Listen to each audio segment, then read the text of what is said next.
Well, I was sitting up here on the porch swing talking to my sis on the phone, and I looked out here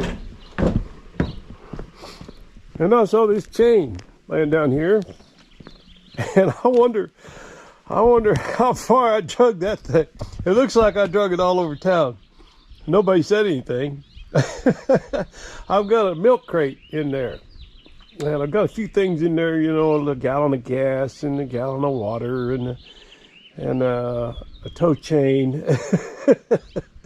And obviously it got away from me. Oh, there's a jack in there too. Well, I guess I better get that taken care of. Hey, welcome to Rat Rodding. My name's Waylon Wire, and don't ever do what we do here on this channel. Hey, y'all want to go for a ride in the Rockabilly? Well, get in, sit down, shut up, and hang on. Well, I guess I'll have to make a bottom for that, won't I? That's what they mean when they say the bottom fell out of it. I always wondered what that meant. Now I know.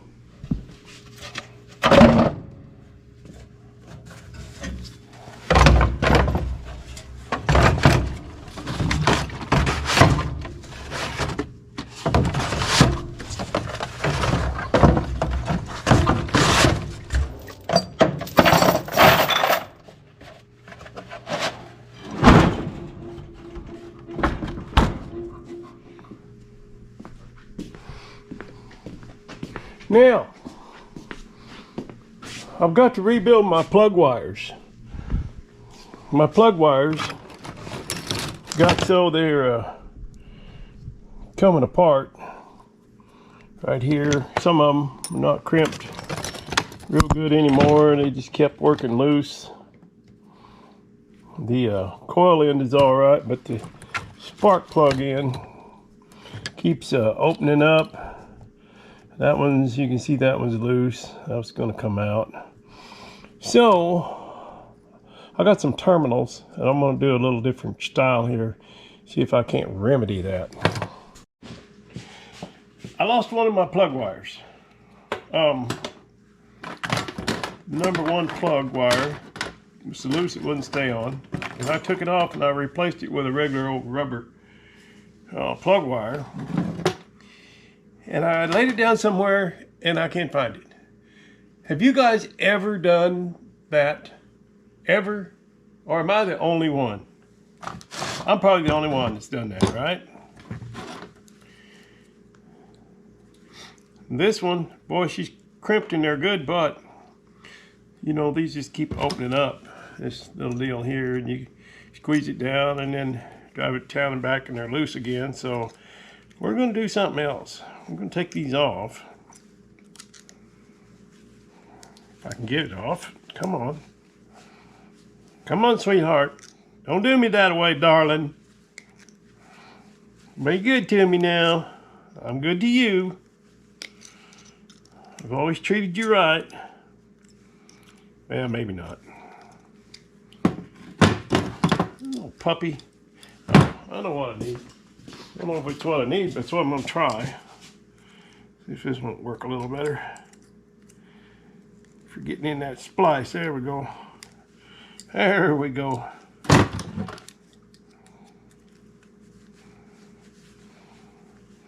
Boy, I did a good job on that one. There. Now, we'll commence to twisting that up. It ought to be. Then we take it to the grinder and get her down so that it'll fit inside that terminal.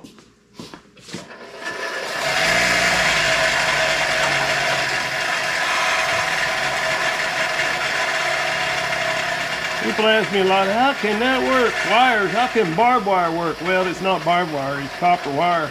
I stripped out some house wiring, some Romex, and then I threw the copper out in the snow over the winter until it got all tarnished and looks like it does. And you know, a lot of Hulk. A lot of young people don't know plug wires used to have copper in them, you know. with a copper center. And it's a little hard on the radio. Your radio go bzzz, bzzz, and as you shift and go down the road, your radio would make the same noise as the car revving. Kind of cool. All right, that'll stay on better. I'll tweak that down good with the pliers once I get it in the rig. So there's two good ones, but I don't know where that sixth one is. Oh, yeah, I don't know. I'm just drawing a blank. I've looked all around here, and it's got to be here somewhere. You know how that goes. But I haven't figured out where somewhere is. I'm sure somebody will tell me I'm doing this all wrong, because it's been my experience over the last 16 years or so that I've been on YouTube that YouTubers are not shy, about telling you when you're doing something wrong. They don't hold back.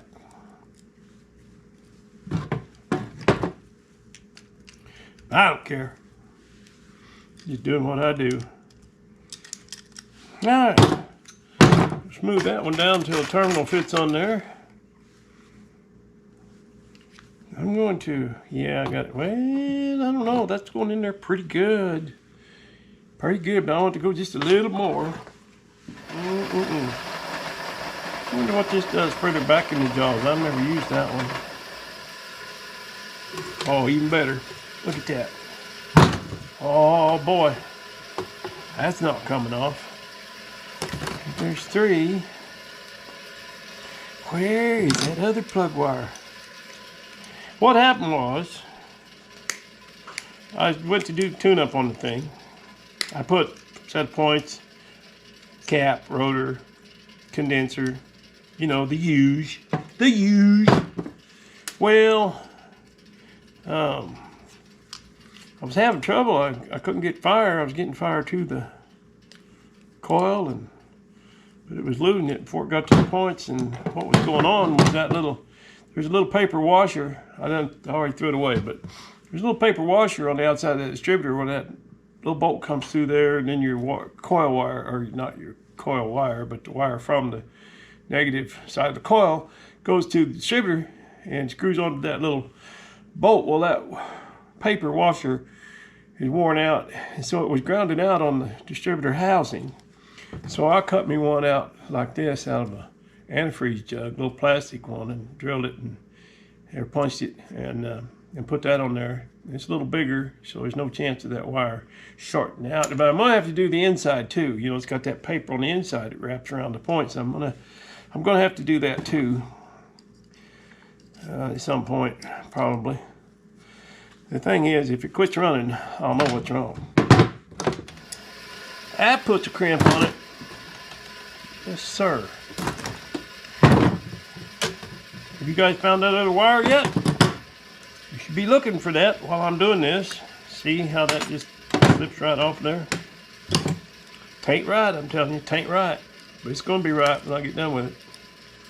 Well, I don't know if it'd be right, but it'd be better than it was.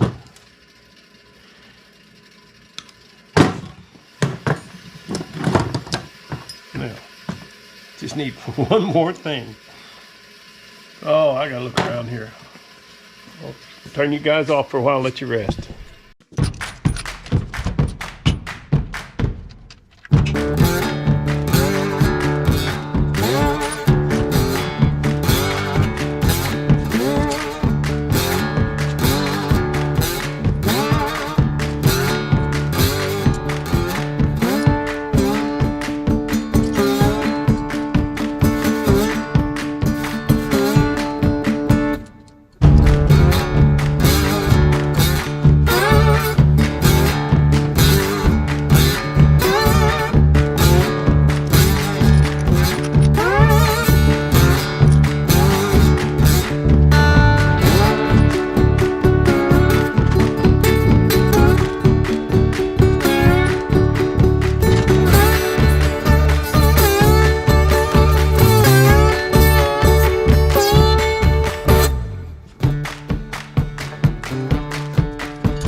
This thing cannot filter the oil because it does not have a pump. On the rod caps, on the end of each rod, there's little dipper cups, and it just grabs oil as it goes down and slings oil up in the engine. And that's how it oils itself. They didn't have a pressurized oil system until, what, about 1953 or 4? Whenever they came out with the 235s, I guess. Before then, it would have been the 216. And this is the predecessor to that. 216 block is quite a bit bigger than this one. This is a 194. By 1932, it had a balanced crank, and that got them up to a whopping 50 horsepower. And then they punched it out. And before they were done, they punched it out to a 207, I believe, and there might have been one other one. I know 207. And then in 39? Maybe they came out with the 216. I'm not sure on that. Every spring I put this thing on the lift and kind of go under it and take a look and see if there's any broken welds or anything, and I haven't found one yet. And I forget when I built this thing, but it's been, I don't know, 12, 15 years ago, I guess. Has it been that long, guys? Man, don't seem possible, does it? What we have here is a failure to communicate. Now what we have is a little 1932 Confederate Chevrolet pickup. And I made the comment that when the first snowflake fell, this little puppy was going to come inside the shop here, and you know, that happened a couple days ago, and snow didn't stick on the ground, but that was my my mark, my timeline when I wanted to get this thing in. And I've been looking forward to this day all summer and longer than that. This little truck, by the way, I've got the fenders for this thing, front fenders. Well, one's for a 32, one's for a 29. I don't know which one's which. I'm not going to use them anyway, but if anybody needs some fenders for a 32 or a 29 Chevy pickup, I have one of each, and I don't want any money for them. I like to trade stuff, but anyway, if somebody needed them, I've got them, and running boards, but I'm not going to use any of that.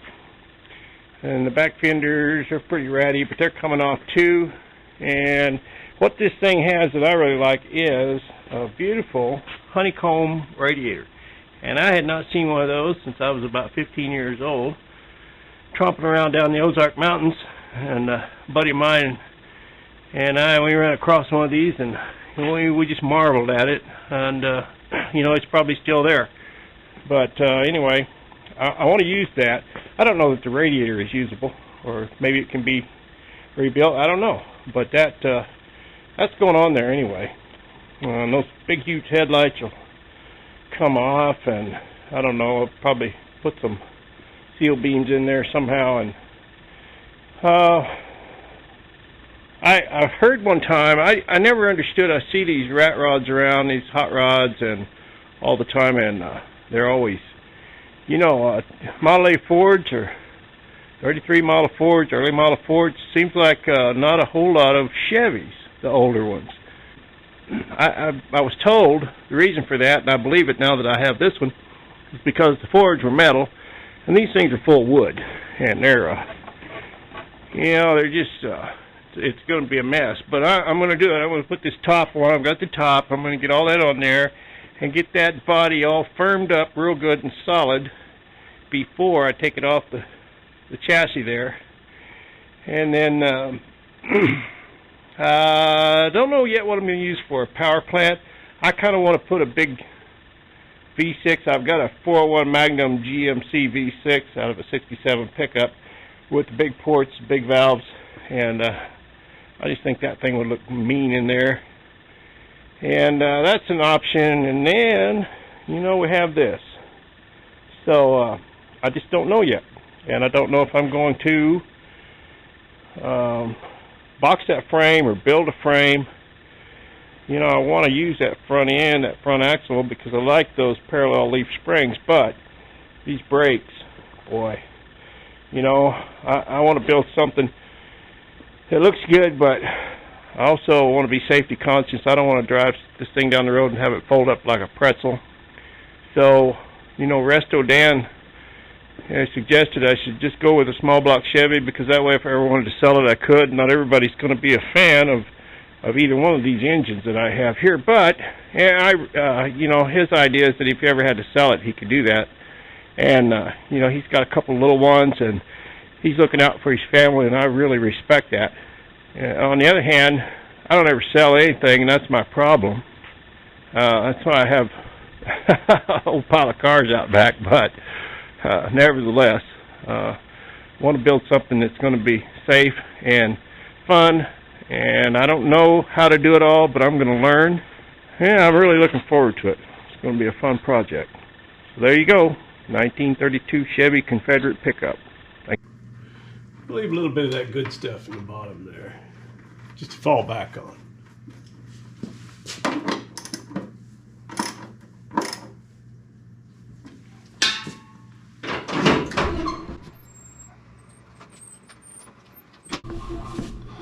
Look at this dipstick. It's a whopper, ain't it? About 8 inches long. I'm gonna rebuild the engine while I'm at it.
Got a pretty big oil pan on it. That surprised me. I held 6 quarts.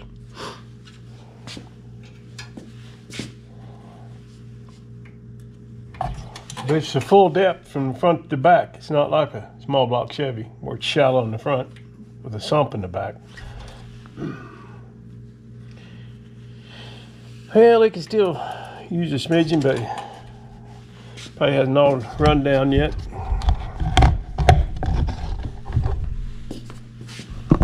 Just got a downdraft tube on it there. That's your PCV valve. That draws the exhaust out of the engine and dumps it out on the road. Plus you got actually, this is part of your PCV system. These little louvers right there, and they blow smoke and it sucks in the cab, and I love it, man, every minute of it. Well, it's a little chilly, but it's a nice day. At least it's not snowing right now. And I need to run a few errands. So I'm going into town, and I'm thinking maybe we should take the Rockabilly. Y'all want to go for a ride? Oh, let's do it.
Well, that took me about 2 seconds to figure out. While I was in there, somebody pulled my coil wire. One of my clients was in there, so it was probably him.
Well, you're standing in the corner like you're standing on dry land. You've been all around in this part of town, and now you're waiting for a perfect man. Well, that ain't me, babe, but I'll sing you that rock and roll. I can't leave, babe, though I should go. Now don't look at me suspicious, like there's something I don't see. You got a smile so vicious that I know I'll let it be. But it's heat, babe, burning in and up and out my soul. Gasoline, babe, but you don't know. You're so uptown, uptight, white light and a bottle of wine. Anyway, is that gonna make you feel alright?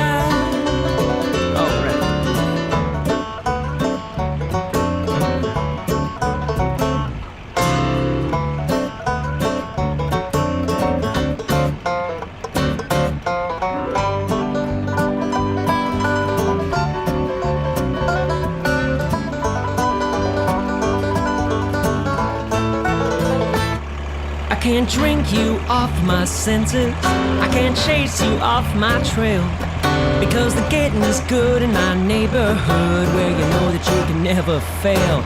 Such a scene, babe, black boots and a bottle of shine. Gasoline, babe, but you don't mind. You're so uptown, uptight, white light and a bottle of wine. Now tell me, babe, is that gonna make you feel alright?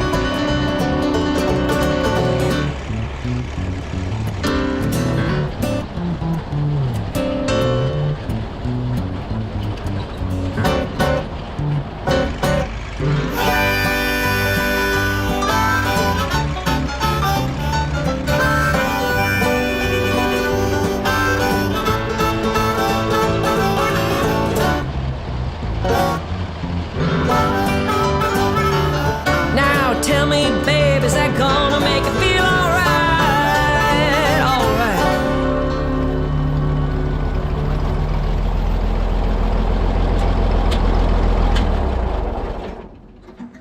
Hey, I sure do appreciate you.